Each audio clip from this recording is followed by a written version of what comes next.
Welcome back, everybody, to the League of Legends Championship Series. I'm joined with Meteos after their recent victory over Velocity. And question off of that video, is there a champion that your team doesn't let you play but you really want to?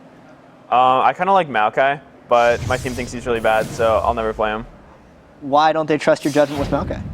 I don't know. He has a lot of weaknesses, but I think his ult's really good. But I guess he just doesn't have a place right now in the current meta. Awesome stuff. And that game just now against Velocity, even though you guys did win in 26 minutes, it wasn't the smoothest victory by Cloud9 standards. I'm going to take it through the pick and bans really quickly here.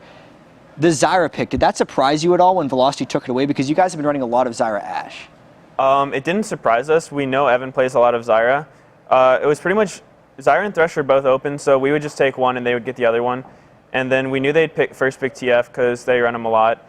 And they kind of had a much better early game than us. We couldn't dive a Renekton Jarvan or really defend with Rumble Zac against. So the 2v2s went in their favor a lot.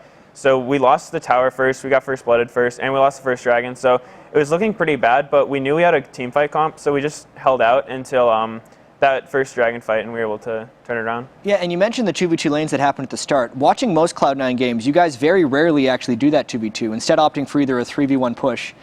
Why did you decide to do a 2v2 this game? I had to smite my blue because Zyra came up and harassed me, and I thought Maple would be there too. And it sucks when you try to be greedy and not smite it, and then it gets stolen. So I wasn't able to invade his blue after mine, so I just had to do red. And then so he was able to get his red, blue, and then defend top. And if we try diving 3v2 against a Renekton Jarvan, we'll just die. So my only option was really to defend with Rumble. And we knew it wasn't the best matchups for us, but we thought if we could just do some damage control and not get too far behind, then we'd be all right. Yeah, the lesser of two evils in that game. And then when you were a little bit behind, getting that dragon fight, how did you get that fight so conveniently right at the dragon to completely clean them up? We didn't have vision when they did the first dragon, but we saw them leaving it, so we knew it spawned around 14 minutes. And so we just had everyone come down for it. And they grouped up perfectly. They had about 4 people, including their carries, standing together, and we just got an Ashe arrow, and then a Zac jump, and then Rumble ult, Kennen ult, and it just went well for us. Yeah, and then after that, it was just kind of history. Another victory for Cloud9, which is now 16-2 on the year. How is Cloud9 still working so well this late into the season? I guess we don't really let the wins get to our head. We still take each game very seriously. I know a lot of people see Velocity as underdogs, but last night we spent probably almost 2 hours just talking over the pick and ban phase and what we wanted to do during the game. So we take every game very seriously, and we try not to get complacent or anything. And I think that's a lot of teams' downfalls, just assuming they'll win every game and then going into it and getting blindsided by things they didn't expect. So we try to take everything into account, and we just try to play as smart as we can. And without making you go into too much detail, what kind of things do you talk about in the 2 hours when you're preparing for the Velocity game, for instance? Well, generally we just pool all the champions we want and the other team wants, and then we ban the ones that we don't like dealing with, and then we try to guess what they'll ban.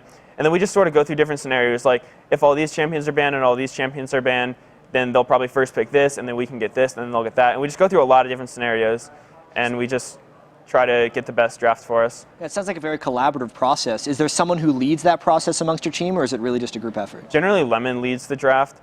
Lemon and then Alex Penn do the majority of it. I help a lot. And then everyone else sort of gives their 2 cents, just like, oh, I hate that matchup, or this is a good matchup for me. I don't want this. This is fine, that sort of thing. And you guys still coming into this week have 2 more games on the week. Have you done the preparation sessions for those games yet, or is that still to come?